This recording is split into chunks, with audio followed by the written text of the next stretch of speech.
Taking refuge is the mark of being a Buddhist.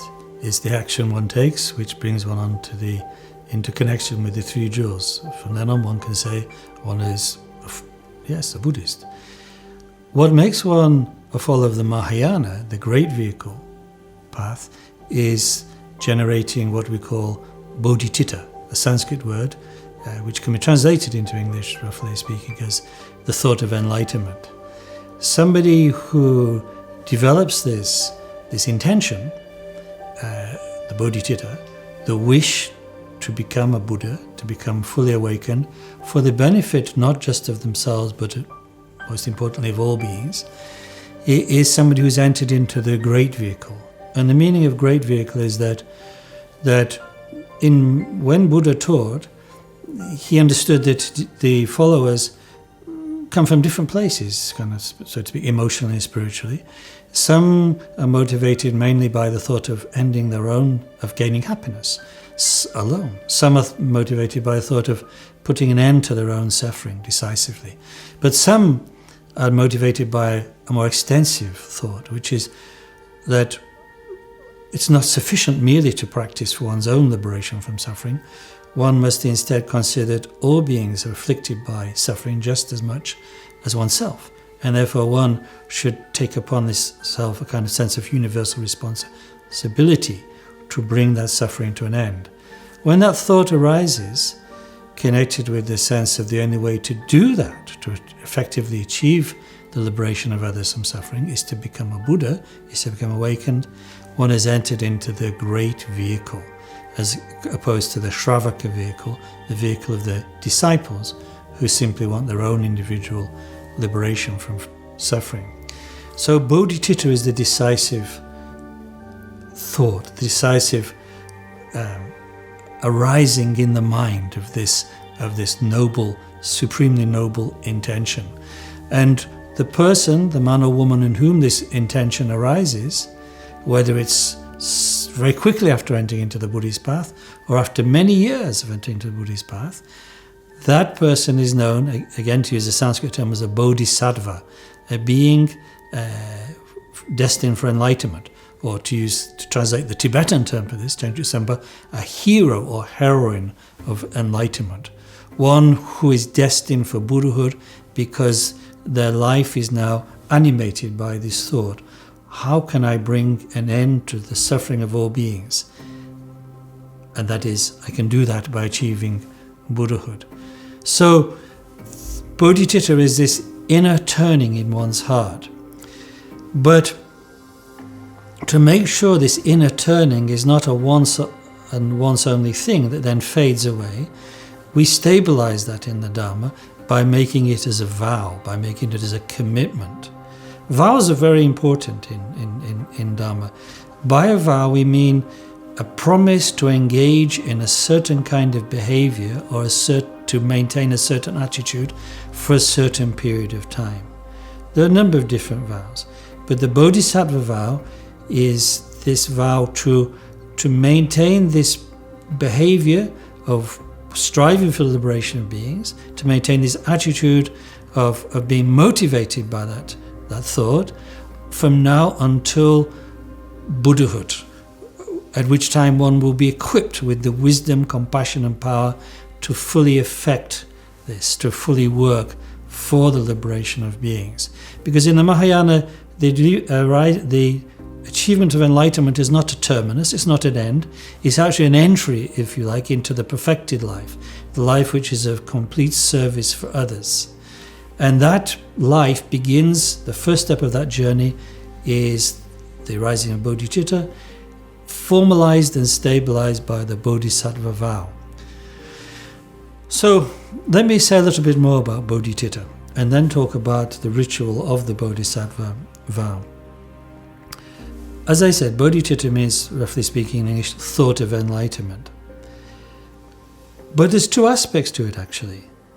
There's the thought of enlightenment that arises in the way I've been describing out of this sense of compassion, of love, compassion and responsibility for others, an altruistic responsibility. So it's bodhicitta through compassion, leading to a thought that is centered entirely on the needs of others, in which there is, at that point, when bodhicitta is present in one's mind, no sense of self, no sense of self-importance, of self-reference, of grasping itself. We call that relative or conventional bodhicitta. Why? Because it's still kind of expressed in the framework of I and others, me and you.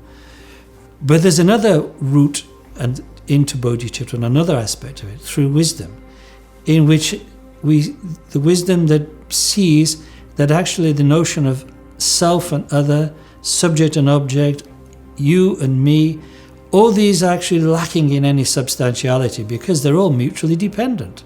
There is no self without other, no subject without object.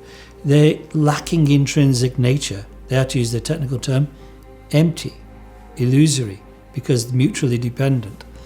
And that understanding, that wisdom, when it arises in the mind, also, just like the compassionate bodhicitta, is an abolition of, for that moment, of self-centeredness. So bodhicitta comes through these two routes, through compassion and through wisdom. The first we call relative or conventional, the second we call ultimate. Now for beginners like ourselves, the ultimate bodhicitta is much more, in a way, remote from where we're at now. The bodhicitta through compassion can much more easily arise.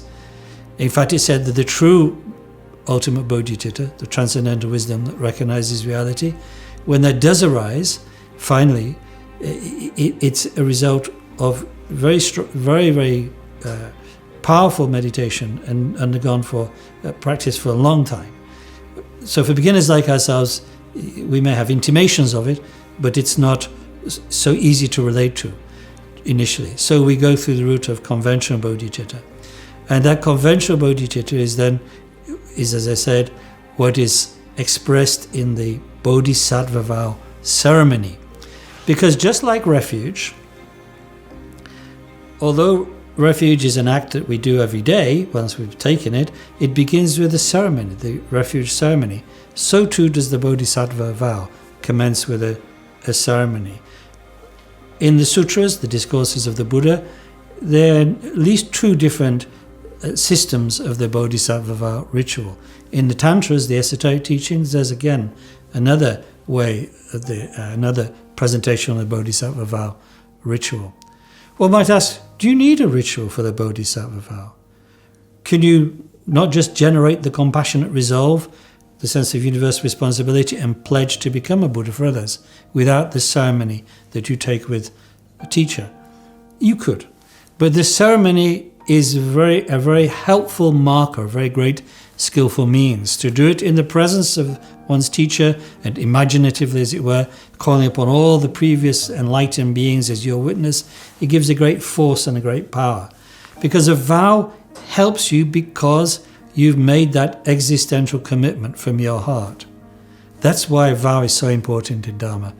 We might sometimes have good feelings, even do good deeds, but unless there's a commitment and engagement with them at our heart level, they'll usually fade out. Temporary inspirations that fade out. The Bodhisattva Vow is an engagement, and therefore a discipline, which we have to live up to and maintain. Once we've made this, in a way, frankly astonishing commitment, to imitate the Buddhas, and to personally work for the liberation of all beings.